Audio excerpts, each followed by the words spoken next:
이 디모데후서는 사도 바울이 그의 생애의 마지막 무렵인 주후 66년, 67년경에 이제 로마 감옥에 갇혀 있을 때 기록된 그런 편지입니다. 그 당시에 로마 황제는 네로였습니다.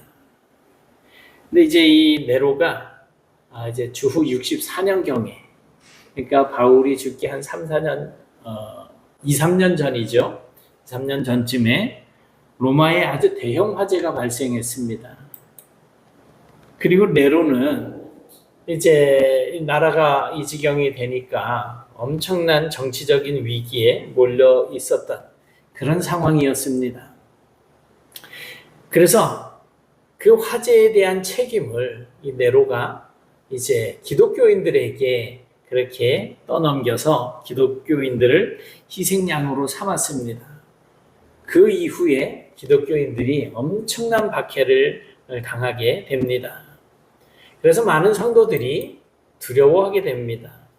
그럴 수밖에 없는 것이 이제 다른 사람들에게 복음을 전하는 것은 둘째치고 예수를 믿기만 해도 견딜 수 없는 그런 박해를 받게 되었기 때문입니다. 바울은 이러한 박해 가운데서도 이제 복음을 전하다가 이제 다시 체포가 됐습니다. 다시 체포가 되어서 이제 감옥에 갇히게 되는데, 이제 첫 번째 감옥 생활 때와는 다르게, 첫 번째는 로마로 가서 복음을 전하기 위해서 감옥에 이제 결국 갇히게 되었지만, 그때는 좀 자유가 있는 그런 수감 생활이었었습니다. 그런데 이번에는 석방될 가능성이 전혀 없는 그런 상황이었던 겁니다. 그리고 이제 바울은 자기의 순교할 날이 가까워졌음을 이제 알게 됩니다.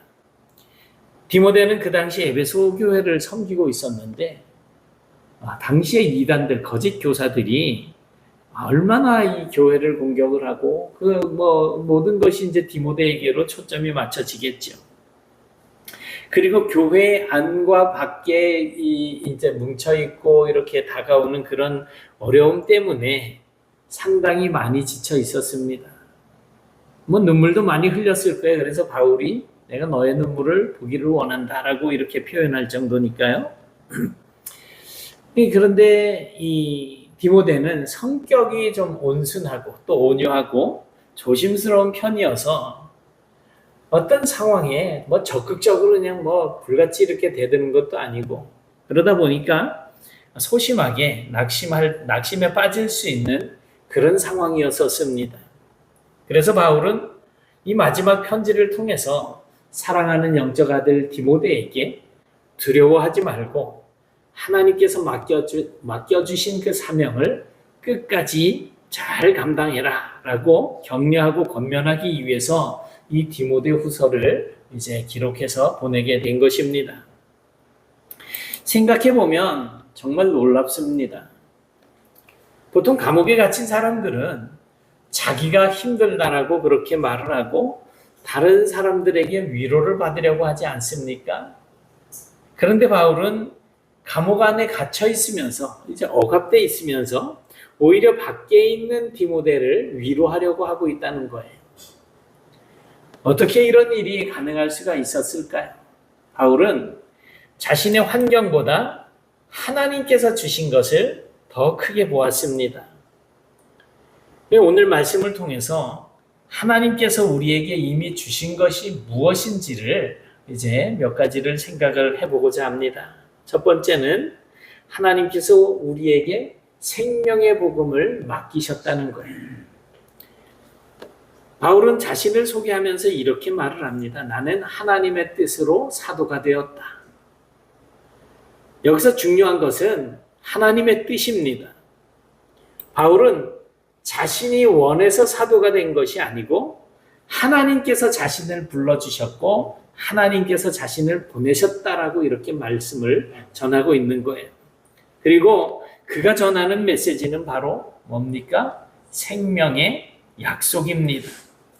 이 생명의 약속이 뭐냐면 예수 그리스도를 믿는 자에게 주시는 영원한 생명입니다. 세상은 돈이 있으면 살 수 있다라고 이야기하지 않습니까?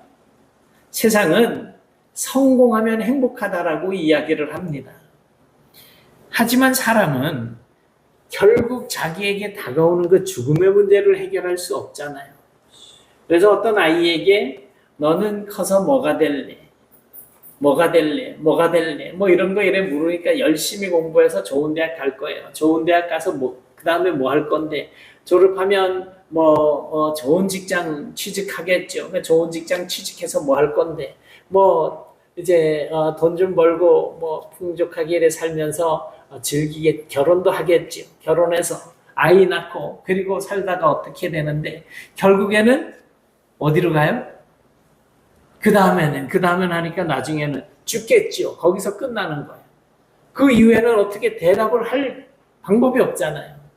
결국 사람은 태어났는데 뭐 때문에 태어나요? 그런 대답을 가지고 이제 말을 하자 보면 결국에는 죽기 위해서 태어난다. 이렇게뿐이 말을 못하는 거예요. 그러니까 사람은 이 죽음의 문제를 해결할 수 없는 겁니다. 그런데 오직 예수님만이 바로 이 죽음의 문제, 이 죄와 죽음을 이기시고 우리에게 영원한 생명을 주셨습니다. 그래서 바울은 이 복음을 위해서 자신의 인생을 하나님께 드리는 것입니다. 그리고 디모데에게도 이제 같은 사명을 맡기고 있는 거예요. 이 말씀은 오늘 우리에게도 그대로 해당이 됩니다. 사실 목사나 선교사만 이 복음을 전하는 것이 아닙니다. 가정에서든 직장에서든 우리 모두 다 이 하나님의 복음, 생명의 복음을 전하도록 부름받은 사람들이에요. 그러니 우리 교회 왜 부흥한대지 이거는 자기가 책임을 면하려고 하는 거죠. 악착같이 복음을 전하는 삶을 살아야 됩니다. 하나님께서는 우리에게 가장 귀한 생명의 소식을 맡겨주셨다는 거예요. 이 생명의 복음을 맡아놓고 지금 어떻게 하고 계시죠? 수건에 똘똘 말아 싸가지고 땅속에 묻어놓고 계시지 않습니까? 나중에 주님 다시 오셔서 야 이제 결산할 거야. 복음 어떻게 썼는지 가지고 와봐 했는데 주님 당신이 나한테 맡겨놓으신 복음 여기 있습니다 하고 이렇게 그냥 내밀었다가 어떻게 돼요 마지막에? 내 이 악하고 게으른 놈아 이러면서 바깥 어두운데 내쫓김을 받아서 거기서 슬피 울며 이를 갈게 될 것이다 라고 말씀하지 않습니까? 물론 달란트 비유이긴 하지만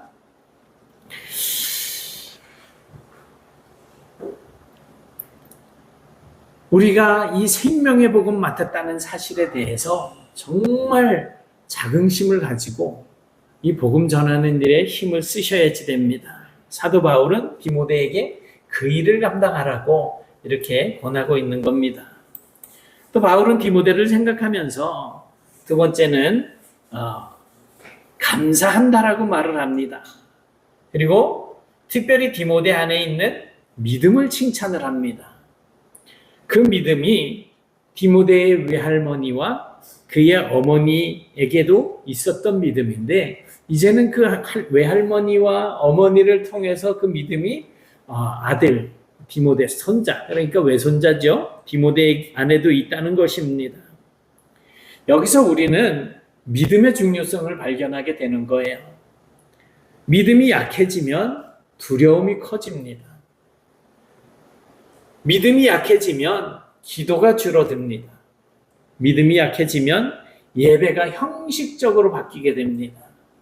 그리고 믿음이 약해지면 하나님께서 나에게 맡겨주시는 그 사명이 부담스럽게 느껴지기 시작하는 거예요. 그러나 믿음이 살아나면 이제 상황이 완전히 달라집니다. 환경은 그대로인데 마음이 달라지는 거예요. 믿음으로 보는 거죠. 믿음으로 보게 되면 우리 앞에 있는 문제보다 하나님이 크게 보이기 시작하는 거예요.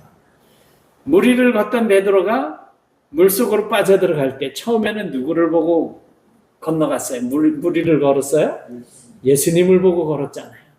그런데 물속으로 빠져들어갈 때는 뭘 봤어요?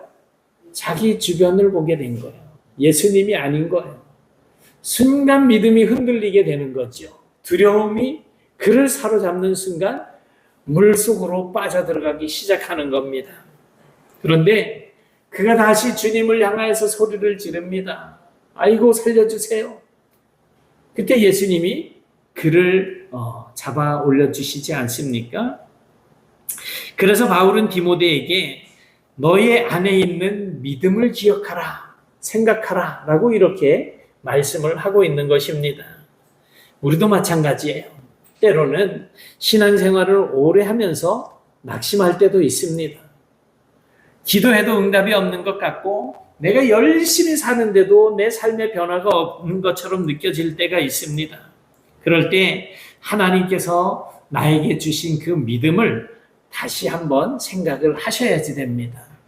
하나님이 나에게 믿음을 주시기 위해서 아들 예수를 세상에 보내셨고 나의 죄를 대속하게 하도록 십자가에 달려 죽게 하셨단 말이죠.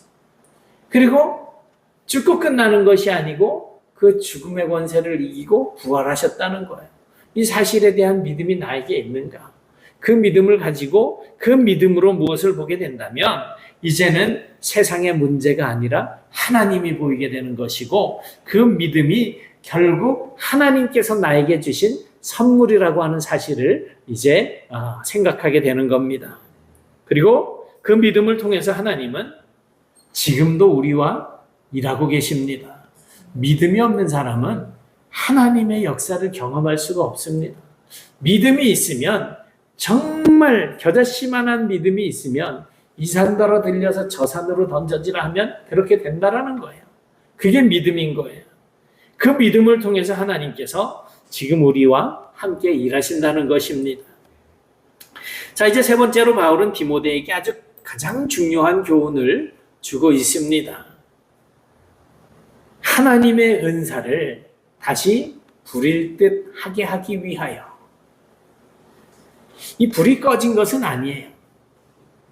꺼지기 전에 그냥 아주 스멀스멀 그냥 약간 타는 듯 마는 듯 그런 거죠. 장작불도 활활 타다가 어디 난로 속 전에 성화교회를 갔더니 거기는 그 화목 난로가 있어요. 그런데 얼마나 이게 뜨거웠는지 연통으로 이래가지고 저기 그 유리 위로 구멍 뚫어놓는데 그쪽까지만 연통이 빨갛게 달도록 그렇게 되더라는 거예요. 그래서 무서워가지고 그 불날까봐 그 주변에 이제 그 유리 벽 뚫어놓은 그 주변에 이제 안 타는 걸로 이렇게 또 해놓고 그랬더라고요. 근데 그것도 그렇게 벌겋게 연통이 벌겋게 닳도록 그렇게 불이 나던 장작불도 시간이 지나면 또 흐물흐물 꺼지지 않습니까? 디모데의 믿음이 그랬다는 거예요. 그래서 바울은 하나님께서 이미 주신 것을 기억하라라고 말씀을 하고 있는 겁니다. 7절 말씀을 함께 생각을 해볼까요? 같이 한번 보겠습니다. 시작. 하나님이 우리에게 주신 것은 두려워하는 마음이 아니요 오직 능력과 사랑과 절제하는 마음이니. 얼마나 큰 위로가 되겠습니까? 하나님은 우리에게 두려움만 남겨두지 않으셨다는 거예요. 대신에 세 가지를 주셨다고 말씀을 하고 있습니다. 첫째는 뭐예요? 능력. 우리는 약하지만 우리에게 능력을 주시는 하나님은 강하십니다. 그래서 하나님은 우리가 감당할 수 있도록 능력을 공급해 주시는 거예요. 둘째는 뭐예요? 사랑. 사람을 사랑할 힘이 없을 때도 하나님은 사랑할 수 있는 힘을 우리에게 주신다는 겁니다. 그리고 세 번째는 뭐예요? 절제하는 마음이에요. 절제. 감정에 끌려가지 않고 믿음으로 살아갈 수 있도록 인도해 주신다는 거예요. 최대한 절제해서 믿음으로 살아가게 하는 힘. 그게 절제예요. 그래서 바울은 말합니다. 복음을 부끄러워하지 말아라. 당시 복음을 전하는 것은 감옥에 가고 또 잡혀서 목숨을 잃을 수도 있는 그런 일이었습니다. 그럼에도 바울은 복음과 함께 고난을 받으라고 말씀을 전하고 있습니다. 왜냐하면 우리와 함께 하시는 하나님께서 우리가 받는 고난보다 훨씬 더 크신 분이시기 때문에 그렇다는 거예요. 다니엘과 세 친구가, 그 다니엘의 세 친구가 있잖아요. 사드락, 메삭, 아벳느고가 신상에 절을 하지 않아요. 그래서 잡혀서 이제 풀무불 속에 들어가는데 평소보다 7배나 더 뜨겁게 달궈놓은 풀무불. 병정들이 그 세 사람을 끌고 들어가서 영광로 속에, 풀무불 속에 던져 넣을 때 너무 뜨거워서 이 병사들이 타서 죽을 만큼 그 뜨거운 불 속에 던져졌습니다. 이건 뭐 이제 들어가지도 않은 사람이 타서 죽었으면 그 속에 던져진 사람이요 말할 것도 없잖아요. 그런데 왕이 보니까 그 풀무불 속에 신의 형상을 한 또 다른 사람이 있어서 넷이 거기서 춤을 추고 있다는 거죠. 우리와 함께 하시는 하나님은 우리가 받는 그 고난보다 훨씬 크고 훨씬 강하시기 때문에 모든 것을 막아주시고 보호해 주신다라는 거예요. 그런 능력으로 우리와 함께 하신다는 것입니다. 오늘 이 말씀을 통해서 이미 하나님께서 우리에게 주신 세 가지를 보았습니다. 첫째는 생명의 복음을 주셨다는 것입니다. 그리고 두 번째는 믿음을 주셨습니다. 그리고 세 번째는 은사와 능력과 사랑과 절제를 주셨습니다. 우리는 없는 것을 찾기 이전에 이미 하나님께 받은 것을 생각해야지 됩니다. 바울은 감옥에 있었지만 자기가 이제 곧 그곳에서 인생을 마쳐야지 된다라고 하는 사실을 느끼고 있었지만 낙심하지 않았습니다. 두려워하지 않았습니다. 하나님께서 주신 것, 이러한 것들을 알았기 때문입니다. 우리도 우리 주변의 환경만 보면 두려워질 수밖에 없습니다. 그러나 하나님께서 이미 우리에게 주신 것들을 생각하게 된다면, 기억한다면 이제 그 모든 것들을 극복하고 일어날 수 있을 것입니다. 이제 이번 한 주간 동안에도 하나님께서 우리에게 맡겨주신 그 자리에서 믿음으로 살아가시면서 하나님께서 주신 은사를 다시금 부릴 듯 일으키고 복음을 부끄러워하지 않는 그런 삶을 살아가는 성도들이 다 되실 수 있기를 주님의 이름으로 축원합니다. 아멘. 사랑의 하나님, 감사합니다. 오늘 디모데후서의 말씀을 통해서 하나님께서 우리에게 이미 많은 것을 주셨음을 깨닫게 하시니 감사합니다. 우리에게 이 생명의 복음을 맡겨주시고 또 믿음을 선물로 주시며 능력과 사랑과 절제하는 마음을 허락해 주심을 감사드립니다. 이제 저희들이 살아가면서 어떤 두려움이나 낙심이 찾아올 때가 있습니다. 환경과 문제를 바라보다가 우리의 믿음이 약해지고 흔들릴 때도 있습니다.